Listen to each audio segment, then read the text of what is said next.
This is the Criterion Creeps podcast, and tonight we're talking about My Man Godfrey from 1936, directed by Gregory Cava. The synopsis for the film from Letterboxd: Fifth Avenue socialite Irene Bullock needs a forgotten man to win a scavenger hunt, and no one is more forgotten than Godfrey Park, who resides in a dump by the East River. Irene hires Godfrey as a servant for her riotous, unhinged family, to the chagrin of her spoiled sister, Cornelia, who tries her best to get Godfrey fired. As Irene falls for her new butler, Godfrey turns the tables and teaches the frivolous Bullocks a lesson or two. So, RJ, I had never seen My Man Godfrey for no particular reason other than it's from 1936.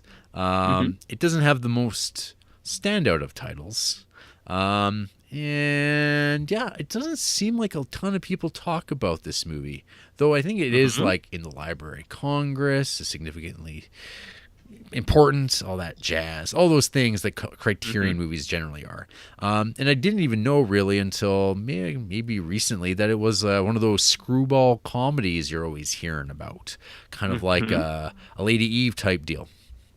So this movie is based on the novel 1101 Park Avenue, a short novel by Eric Hatch. And yeah, it kicks off with, hey, integrated credits, which we were just talking about with Jacques Tati the other week. And this predates that Tati, so he must just be a hack. Confirmed. The movie follows the adventures here of this Godfrey Park guy, played by William Powell, who is charming as hell, I think. Very charming dude. And he's all scuzzed up with scruffiness and living in a hobo jungle, which is pretty cool. It's kind of like a garbage island. Yep. And there's talks of swell rackets. And yeah, I don't know. I really like this movie. I think I'm a big fan of those screwball comedies, particularly ones with really good, clever scripts with like kind of that light, fun, breezy sort of pacing, where characters are saying things like in the stylized way that no one actually talks like this ever in the history of the world. But it's awesome in movie form. If you're going to do it this way. But you also have to have like a certain groundedness to the performances and the character types, where you're like not like, I mean, you couldn't translate this type of writing well to 2018, and because they try that. The Coens tried it. That Hail Caesar movie, like it was kind of. I mean, and those fucking guys. I love the Coens, but man, they've been trying this, bringing the screwball comedy thing back to like modern times. And like Hudsucker Proxy is okay. I think that movie's like has some pretty awesome bits to it. Raising Arizona is also kind of a screwball thing, but man, that like which one is it? Intolerable Cruelty. That movie is not cool. And it's like when you have like George Clooney, who is kind of like the closest thing to like a Cary Grant nowadays, they're trying to pull that stuff off. It doesn't work. There was something just so perfect about the 30s. And I mean, you get those elements of like the screwball comedy and like Top Hat, like the Astaire Rogers stuff we watched several months ago. Lady Eve. I don't know. It's like these are like so like screwball comedy is a thing that belongs to this era of movies, and I think it's why like along with film noir, screwball comedy is like the one thing that like people just like reference, and like people like old, like weird dudes in like bow ties and wire rim glasses, they just obsess about this stuff because it's an escape to an era that is like totally unlike the one that we live in now, where this is just like, oh, look how charming and great these people are. But then you watch like blooper reels with like the lead actress here, and like she's just dropping like, you know, Jesus Christs and fucking around and stuff like that, and it's like, oh yeah, no, these are like real people who lived in the time, but they're like adapting this like cadence to their delivery and stuff like that. And yeah, Carol Lombard, and yeah, it's just like, I don't know, I love these movies, they're great. This movie is like it's no Lady Eve, because I think Lady Eve's like super good, but this is like pretty great. And I actually kind of am annoyed that I didn't have enough time to go through this again with the commentary track, because it's just on YouTube. This movie's just on YouTube. You can watch it for free. It's just there, readily available. It's like public domain apparently, because of some weird loophole somewhere along the line.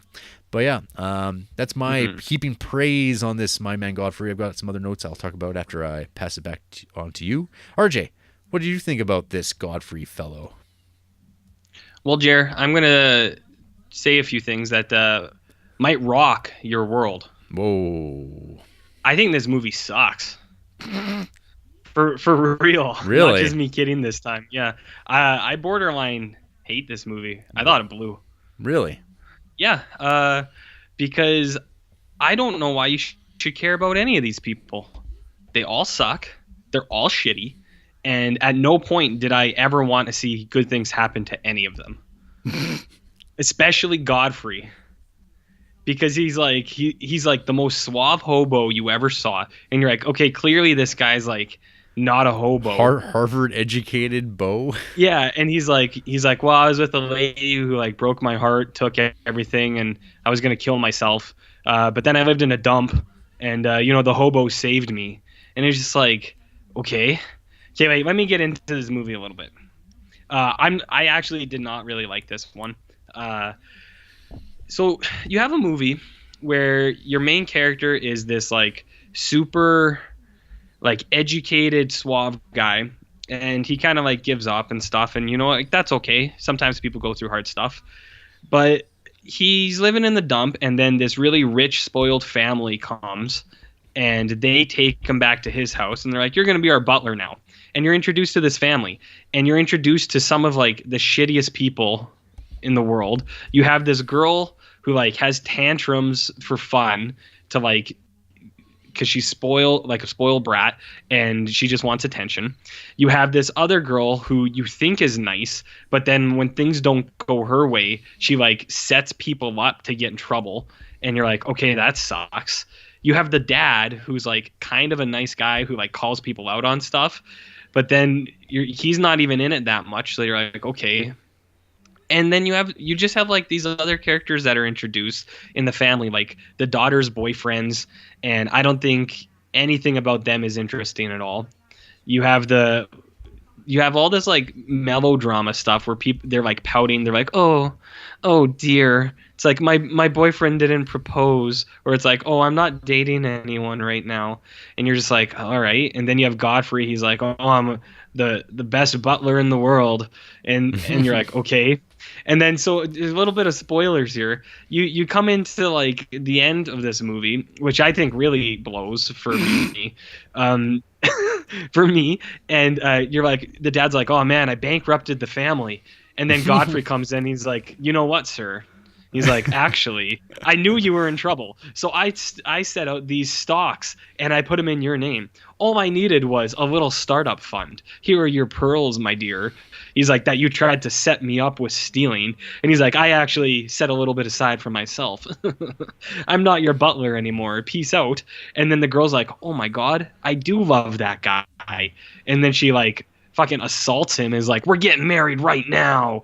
And then they get married, and then the movie ends. And I thought that was total horseshit too, because it's like this suave guy who decides to be a hobo, he like gives up, but all he needed was like a little bit of money, and he's like this fucking business mastermind. He's like I opened up a new club at the dump, and I saved your family fortunes, and like I did all these great things for you. And I know that's kind of maybe a product of the time. It's like making everything right at the end. But I thought it was so...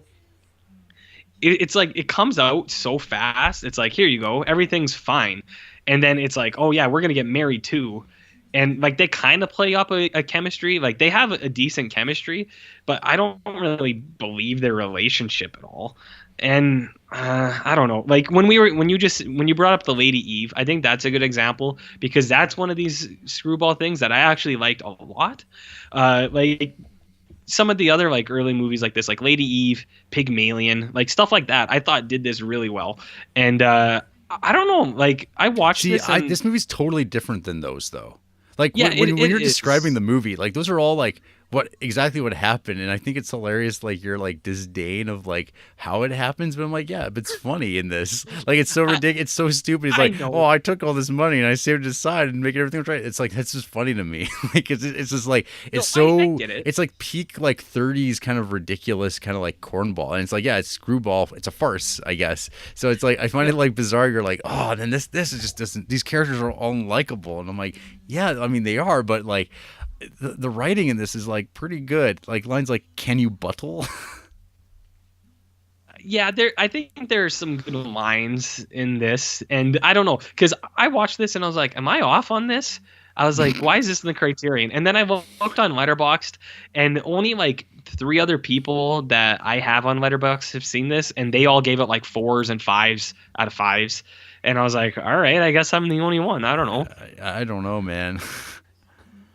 This is the hill I die on. That's fine, but I honestly don't really know why this movie is like. It fucking bugged me. I watched it and I wasn't in a bad mood or anything.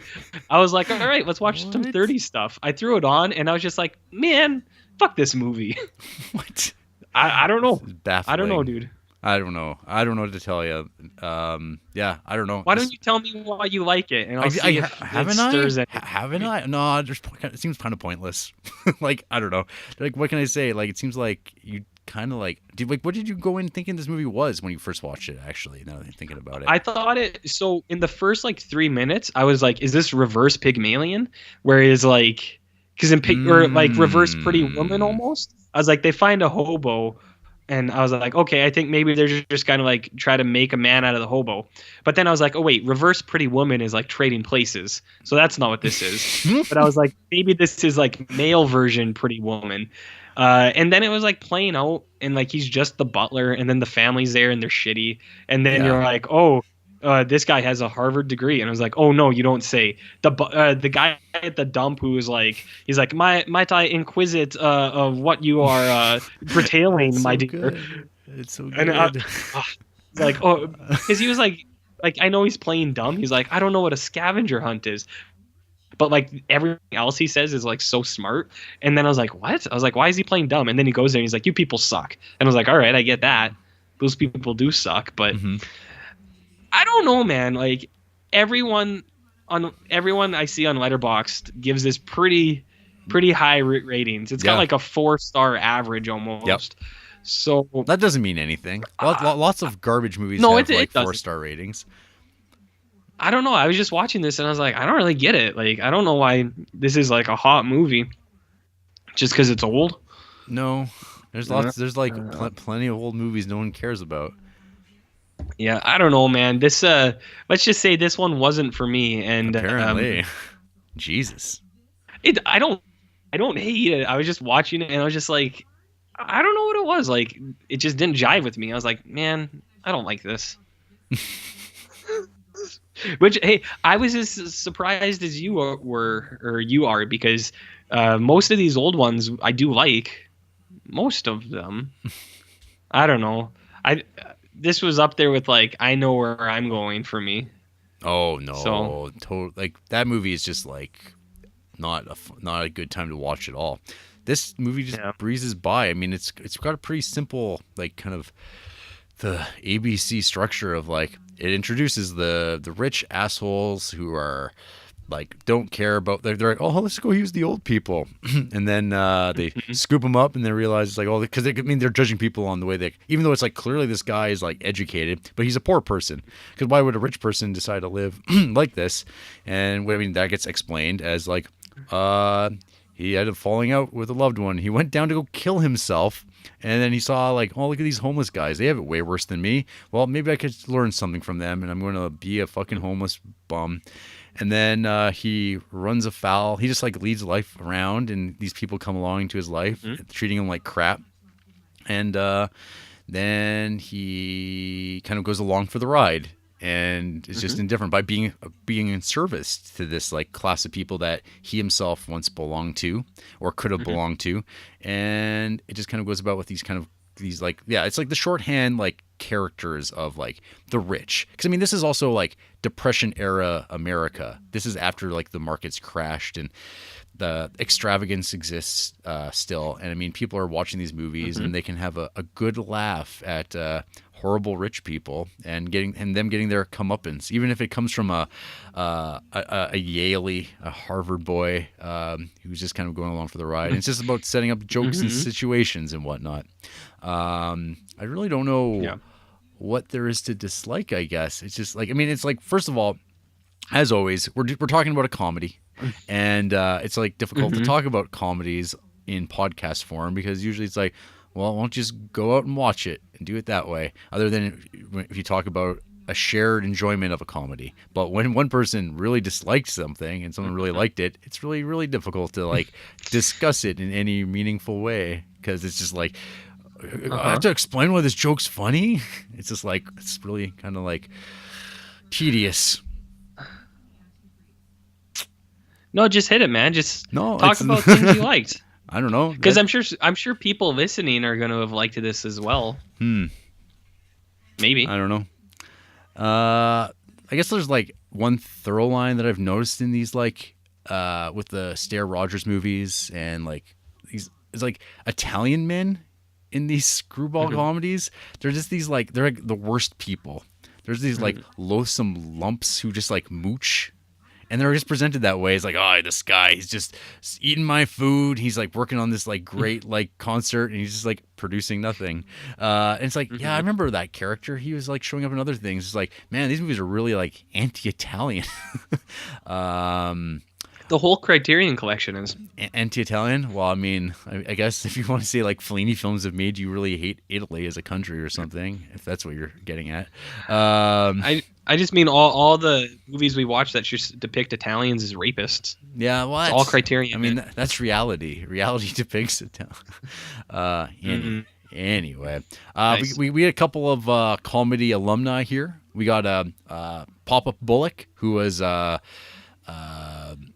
Peter Fonda's dad in Lady Eve, that grumbly old voice man. So he's a pleasure to see. Mr. Van Rumpel here. That's W.C. Field's son-in-law in The Bank Dick.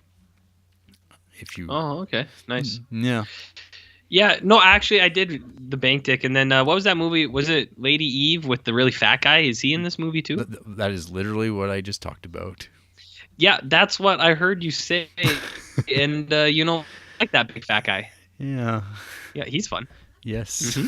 Must have been a technical difficulty. I must have shorted out there. Maybe. Mayhaps. I think there's some comments about why should the government make more money than your own family.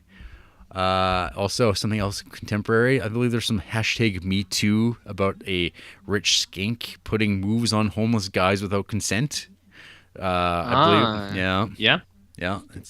That is a major plot point here. Yep. There's a lot of that. A lot of pushiness. I don't know. I enjoyed just from like the trope standpoint, the stuff with Cornelia, the bad sister, her just being like a real piece of crap, and her schemes with the pearls and stuff like that, police coming by, all that jazz. I don't know. I don't know what there is to dislike about this movie. Really, it's. I was not expecting that you would be so vehemently have a dislike for this. It's just like, I got to keep you on your toes, buddy. I don't know. Not since the Double Dickens have the Creeps been so divided on a film. Honestly, I don't know. Like, it's not like a bad movie. It's not like fucking Element of Crime bad where you're watching it and you're just like, fuck, I wish I was dead. Like, I watched the whole thing and it was fine. I was like, all right, cool, whatever. We watched it. I just didn't like the story that makes the movie, I guess. And I didn't like how the characters are. And I was like, man, I'm not into this. We'll put it like that. I just wasn't into it. And I wasn't even in a sour mood. Like when we watched your favorite movie. What was that one? The one with the hooker. Oh, Knights of Cabiria. Yeah. Like that movie I wrecked because I watched it when I was real grumpy. And you said it was an all-time banger. So I'll watch that one more day. But I I threw this on. I was like, all right, let's watch some old stuff. And I came out of it and I was like, man, I wish I didn't watch that old stuff. So, that's why I watched the that other 1930s one, because I knew I would have I knew I was gonna like that one because I read what it was about. I was like, that sounds good, and I threw that on and I was like, oh, good. I at least I have one 30s movie that I can talk about that I liked. That's right. Well, I don't know. There's nothing real bad, so whatever. I also watched because I was like looking at. I like that William Powell in this movie. So I watched The Thin Man, which is another one of these screwball kind of comedies. This movie, it's based on a Dashiell Hammett story, which I was kind of like, what the fuck? Dashiell Hammett, who wrote like The Maltese Falcon, all your like Sam Spade kind of iconic noir stuff from back in the 30s, 40s. Red Harvest, that type of thing. So I had really no idea what The Thin Man was about. But I'm not sure how much this story, like, or this version of the movie diverges from the novel. I feel like this goes down a comedy route with the husband and wife detectives, which William Powell plays with. What's her name? Ginger Rogers? Myrna something. Very specific name. Myrna Loy. There it is. They play husband and wife detectives, Nick and Nora Charles. They are raging alcoholics. They just like are drunk most of the time, and so no one really takes them seriously. They have a bunch of parties constantly. What is it here? A husband and wife detective team takes on the search for a missing inventor and almost get killed for their efforts. A laugh tops every thrilling moment, says the tagline. This movie is, for me, was a step down from My Man Godfrey, which like totally had my attention, held it the whole time. Thin Man, like basically when William Powell and Myrna Loy were on screen, they were really good. They had a really great back and forth between them. But when they're not, there's just a whole lot of plot and it's like Dashiell Hammett stories are always like really famous for very convoluted, unnecessary detail that's just kind of there. And it's just like, oh, it's plot. It's people love plot, right?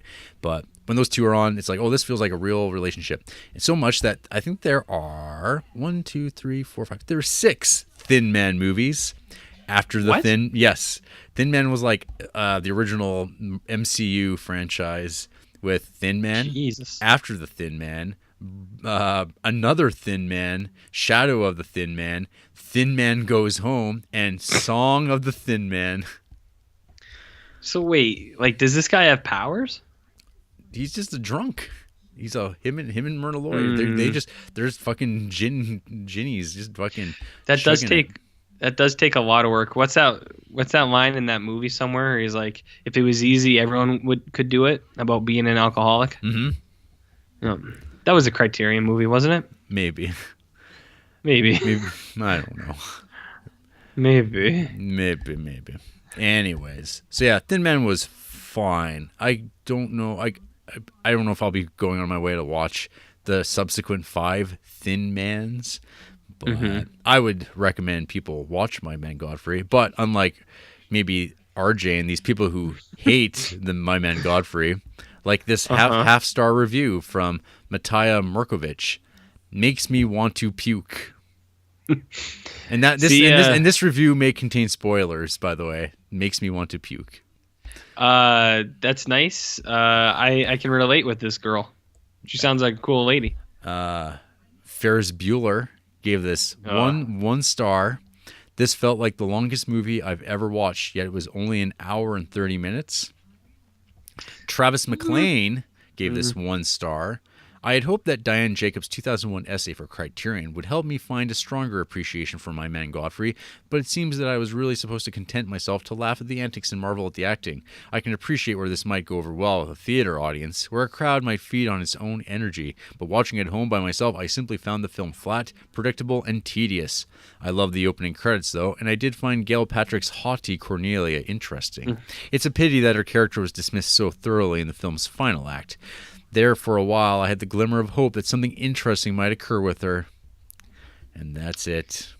This guy sounds like a mouthful.